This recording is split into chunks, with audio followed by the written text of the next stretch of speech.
Hai guys, video kali ini Wah mau bahas tentang ada 4 soal fisika random. Mungkin bisa bantu kalian buat persiapan UTBK. Happy watching. Oke, kita mulai dari soal nomor 1. Sebuah batang logam bermasa 1 kg dengan panjang 1 meter diletakkan pada suatu rel logam yang terhubung suatu sumber arus konstan sebesar setengah ampere. Rangkaian tersebut berada pada daerah medan magnetik seragam dengan besar B dan berarah seperti pada gambar. Jadi pada gambar itu B-nya masuk bidang ya.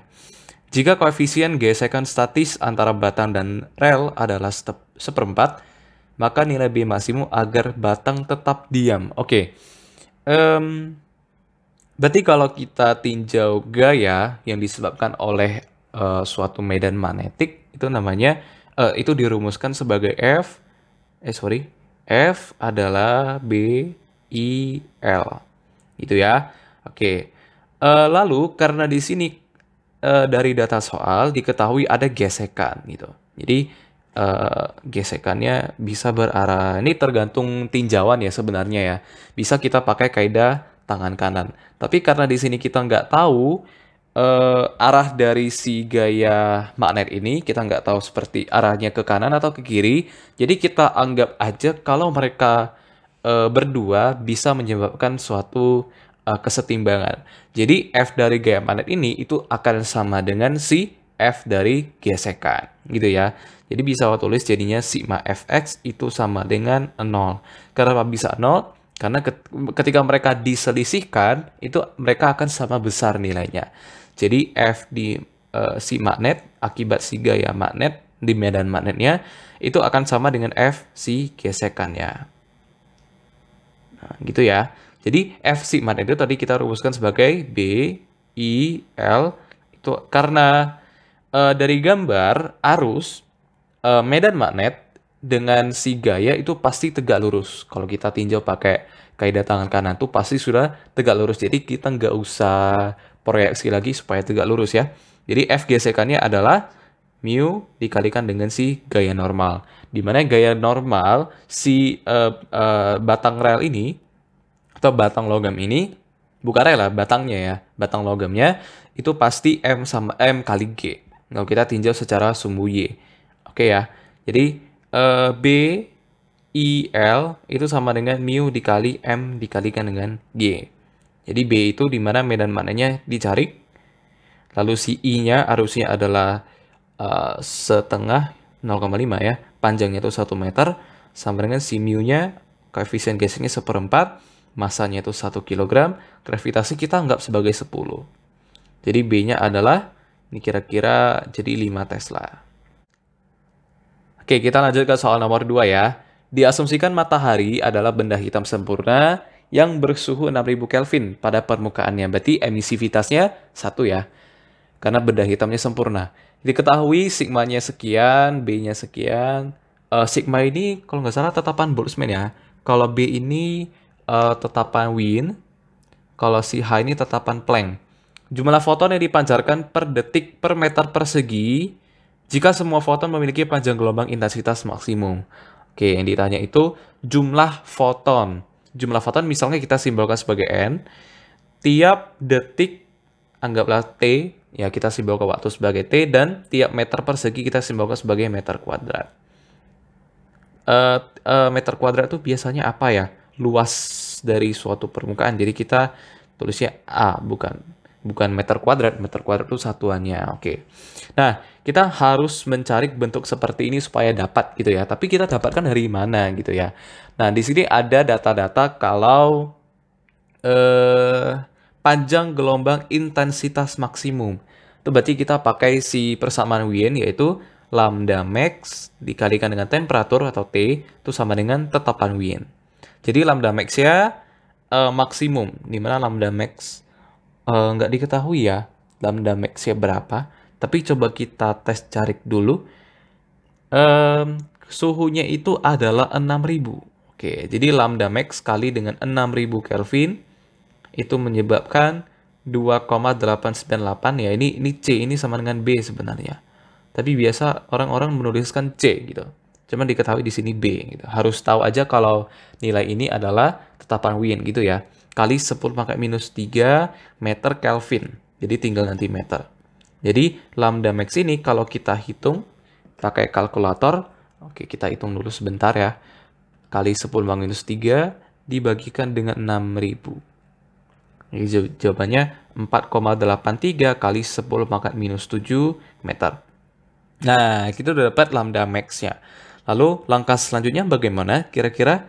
Nah, ini ditanya jumlah foton per detik per meter persegi yang ini. Untuk apa ya namanya? Memunculkan ekspresi ini bagaimana kira-kira? Ada hubungannya dengan apa? Pertama, langsung terpikiran kalau ada A, ada T itu pasti ada hubungannya dengan intensitas ya. Intensitas itu adalah daya persatuan luas, gitu kan? Dimana kalau bisa buat jadi intensitas ini kan sama aja dengan E dikali sigma kali T pangkat 4. Nah, sekarang kita mau munculkan si waktu ini. Waktu ini kira-kira munculnya dari mana? Nah, ingat daya itu adalah energi per satuan waktu. Jadi kalau misalkan persamaan ini kita kotak-katik lagi supaya intensitasnya hilang. Jadi P adalah I dikalikan dengan A. Di mana I tadi ini ya, intensitas itu ini. Nah, di mana P ini juga sama dengan energi per satuan waktu. Sama dengan I kali A. Jadi energi itu adalah I dikali A dikali T. Nah, kita kotakin dulu, baru kita pindah di sini ya. Oke, nah energi itu kalau energi suatu foton ya dirumuskan sebagai N kali H dikali F. N itu seberapa banyak fotonnya. Dan itu yang akan kita cari ya. NHF sama dengan si I kali A dikalikan dengan si T. Nah, sekarang kita carinya apa? N per AT atau N per TA boleh.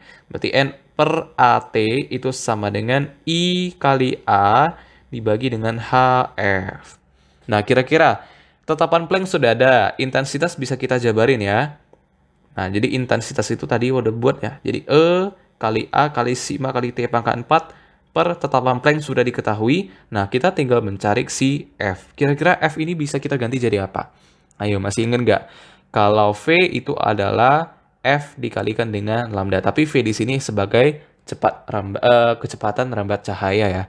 Jadi C adalah F dikalikan dengan lambda. Jadi F itu kira-kira jadinya C per lambda. Di mana lambda yang kita pakai itu yang lambda max ini.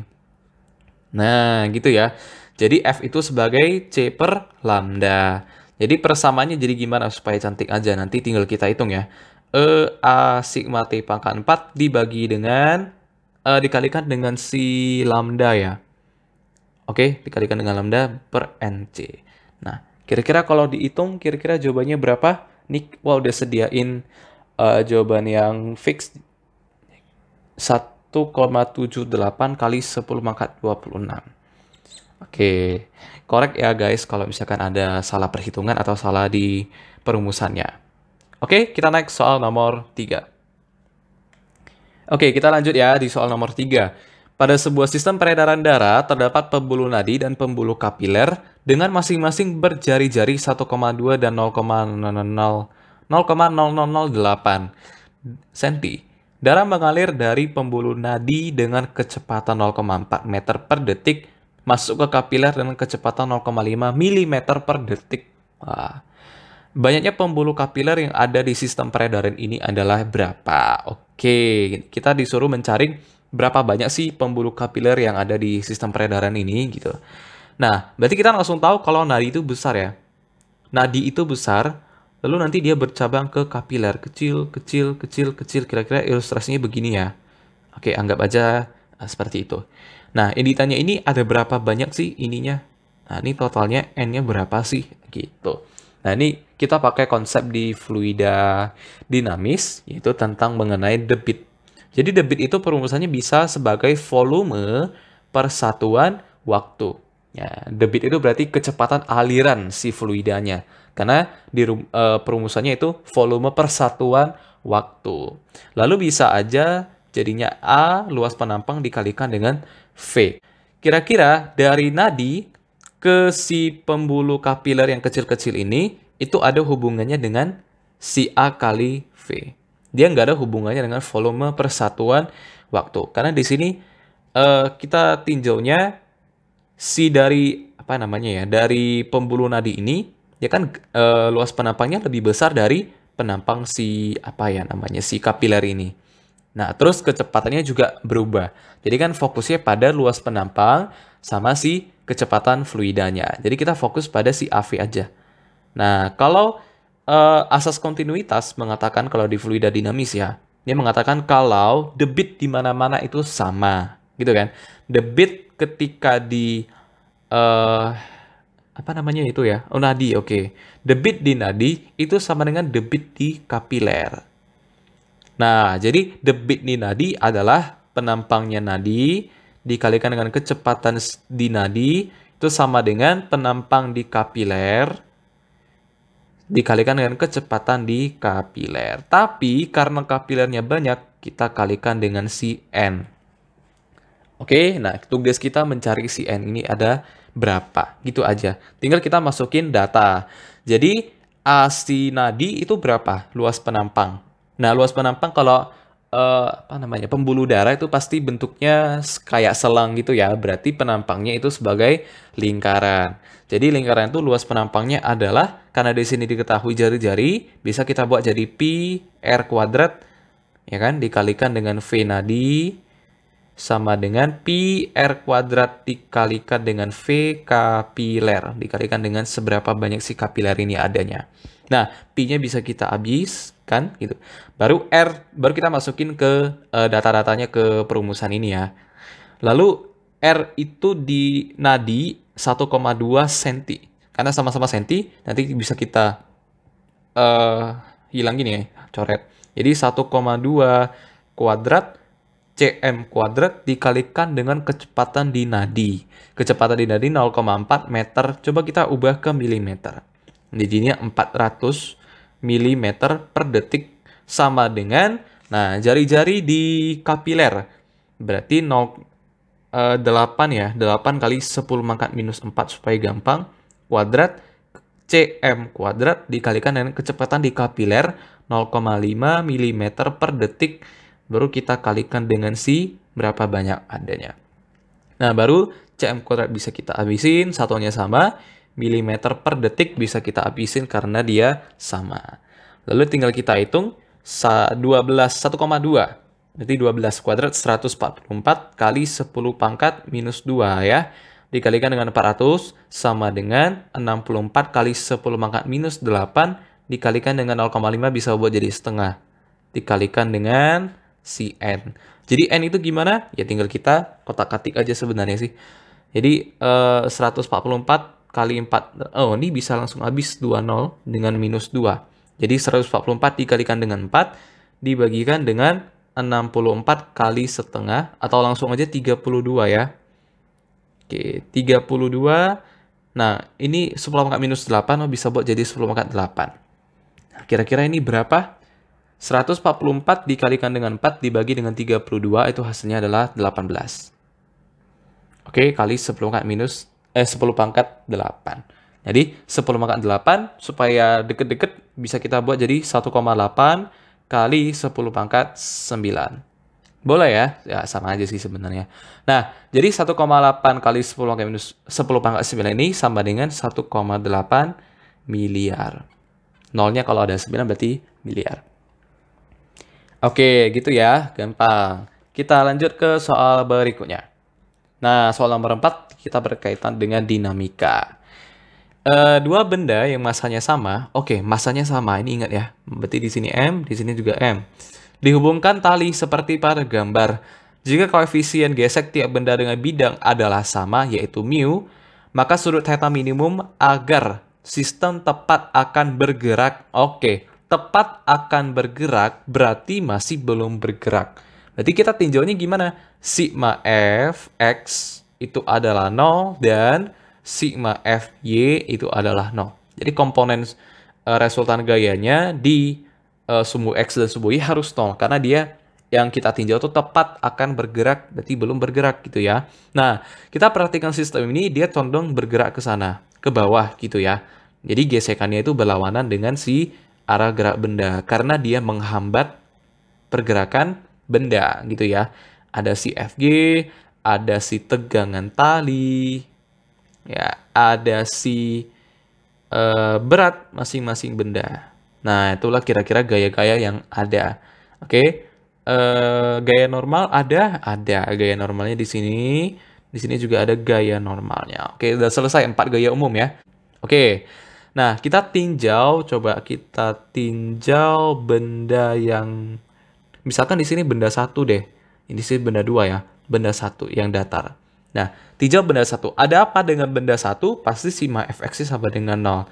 Kira-kira di fx-nya yang membuat dia bergerak tuh apa? Ada si T, ada si Fg. Nah, dia kan mau bergerak ke arah kanan atau ke bawah. Berarti si T yang membuat dia bergerak, lalu si F yang membuat dia menghambat dia bergerak sama dengan 0. Jadi di mana T itu adalah Fg. Nah, Fg itu perumusannya sebagai mu dikalikan dengan si N. Nah, N itu gimana? Kita tinjau lagi di sumbu Y. Jadi sigma Fg-nya adalah 0. Di mana sigma Fg dia punya N ke atas dan Mg ke bawah. Boleh nggak buat jadi Mg min N? Boleh, sama aja. Jadi N-nya adalah M dikalikan dengan G. Jadi kalau kalian udah langsung kelihatan kalau di sumbunya cuma ada NMG, kalian tidak perlu uraikan ribet seperti ini. Langsung aja N itu Mg boleh. Tapi perhatikan nanti mungkin ada beberapa gaya yang bekerja di sumbu Y selain N sama Mg. Oke, jadi T itu adalah mu kali M dikalikan dengan si G. Nah, udah dapat sih persamaan tegangan tali. Nah, lalu kalau udah selesai kita tinjau benda 1, coba kita tinjau benda 2. Ada apa dengan si benda 2-nya? Oke, coba kita tinjau. Tinjau benda 2. Oke, nah benda 2 ini sumbu X itu yang seperti ini ya, sesuai dengan lintasan bidang miringnya. Lalu yang tegak itu yang di situ. Oke, nah jadi secara sumbu X pasti dia 0 dulu, karena dia tepat akan bergerak kan. Nah, si di X ini apa yang membuat dia bergerak ke bawah? Nah, pastinya hanya ada gaya berat, tapi kita mau tinjau dulu, kita konversi ke sini.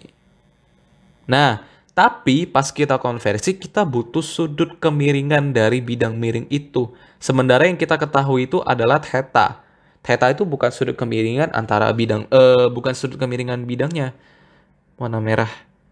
Nah, jadi kalau kita misalkan buat lagi yang sejajar dengan yang datar, yang di benda 1, misalkan di sini mau namain alpha. Oke.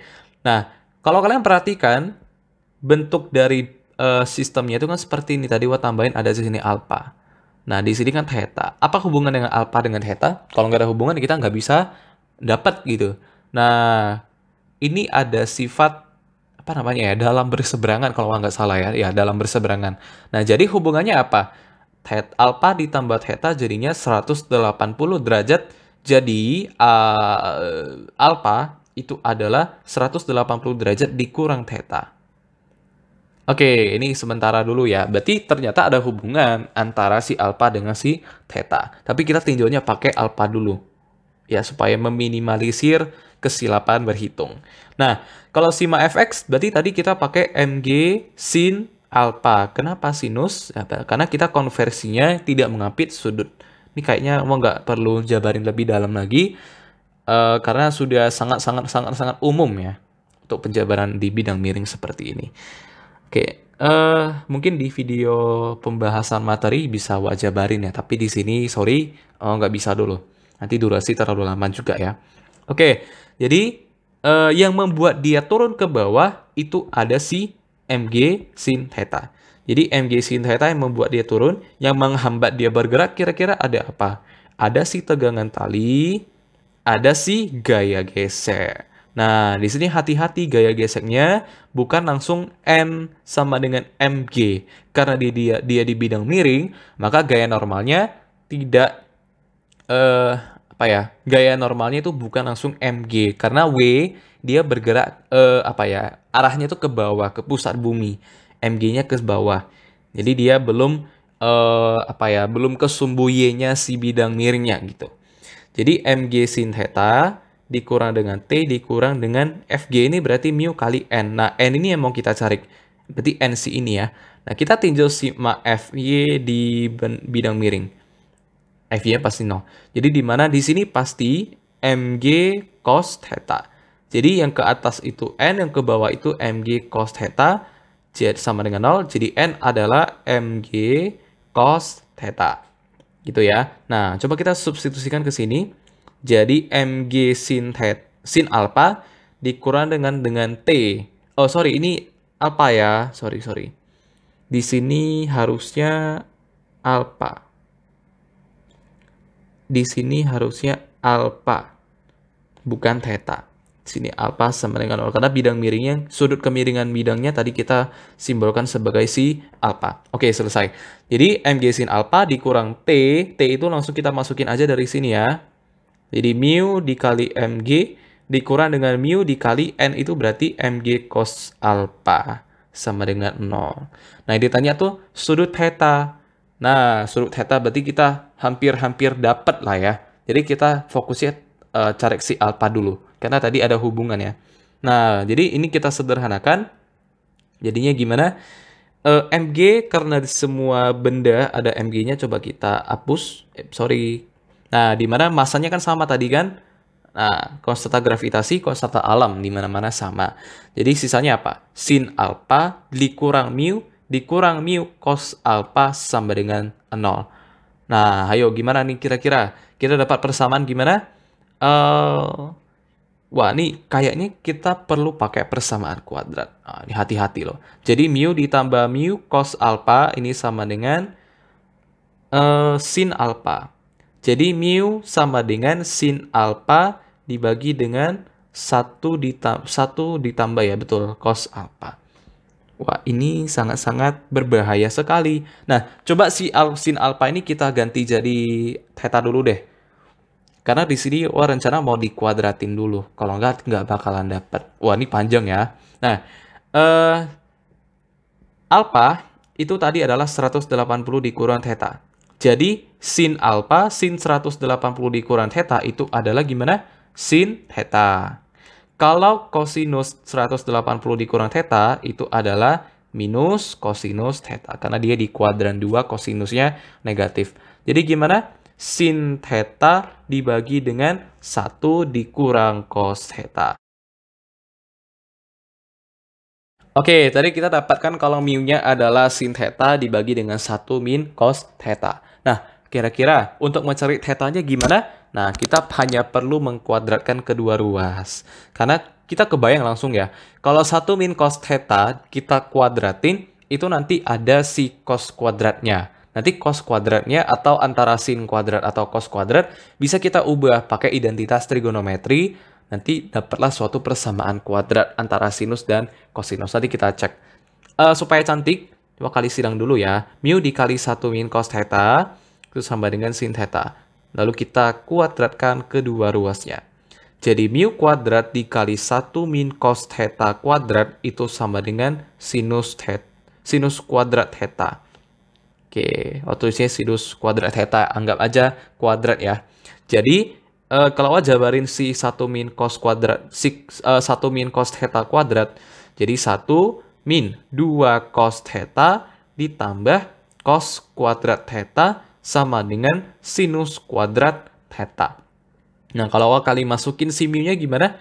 Mu kuadrat dikurang 2 mu kuadrat cos theta ditambah mu kuadrat cos kuadrat theta sama dengan sin kuadrat theta. Nah, supaya gampang kita ganti aja sin kuadratnya dengan identitas trigonometri. Kita ingat ya, kalau sin kuadrat theta ditambah cos kuadrat theta itu adalah 1, jadi sin kuadrat theta itu adalah 1 dikurang cos kuadrat theta. Nah, ini coba kita masukin ke sini.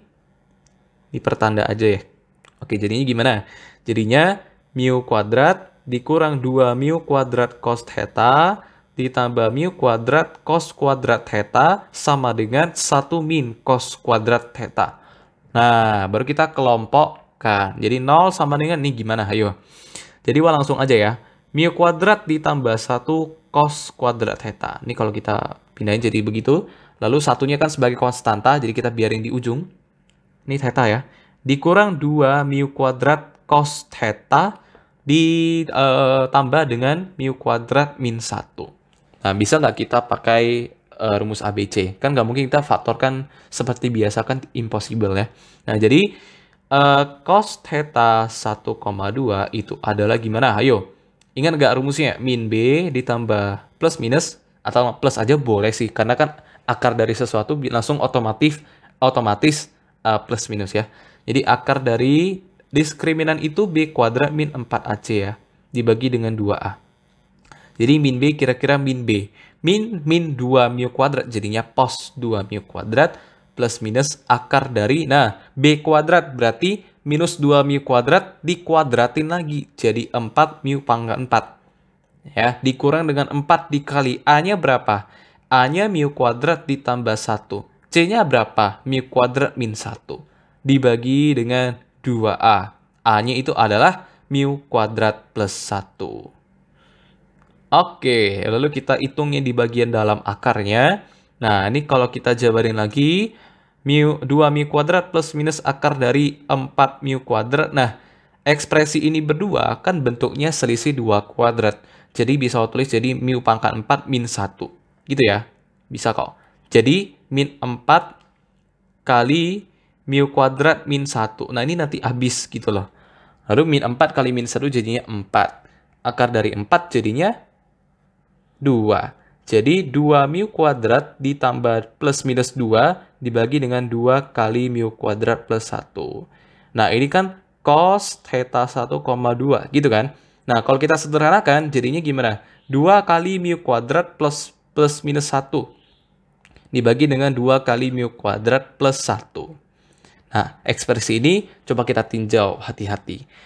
Kalau misalkan dia bernilai positif, jadinya nanti 1. Jadi cos theta, tulis saja langsung cos theta sama dengan 1, di mana theta-nya adalah si 0 derajat. Kan impossible. Tidak mungkin hal ini theta-nya bernilai 0.